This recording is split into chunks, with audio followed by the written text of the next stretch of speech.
Why was Audrey Hepburn's speaking voice initially a problem? Imagine stepping into the bright lights of Hollywood in the 1950s and 60s, ready to become a star.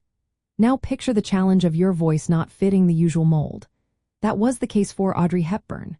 When she first arrived in Hollywood, her voice was a topic of discussion. It was soft, gentle, and carried a unique accent that didn't quite match the typical Hollywood star image.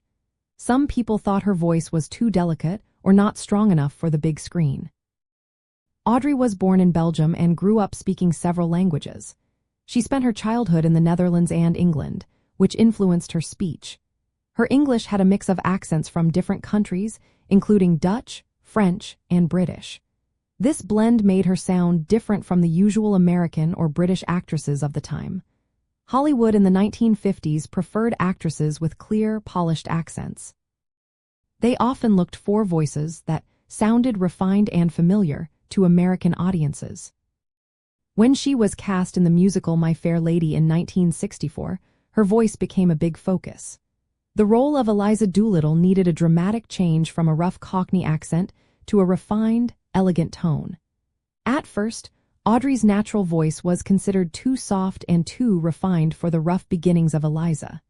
She worked very hard to develop a Cockney accent, practicing on her own before filming. Despite her efforts, some critics and fans felt her singing was not strong enough for the musical numbers.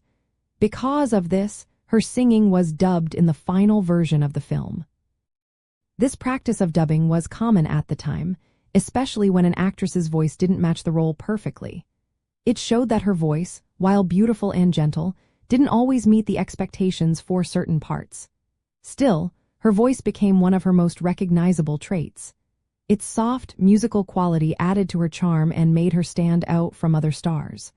Over time, audiences grew to love her unique way of speaking. They saw it as part of what made her different and special. In the 1960s, Hollywood was changing. New stars with their own styles were emerging, and Audrey Hepburn's voice was part of that shift. Her gentle, distinctive voice helped define her iconic image. Even though it was initially seen as a problem, it became one of her most endearing qualities. Her voice reminds us of a time when Hollywood was evolving and new kinds of stars were shining through with their own unique sounds.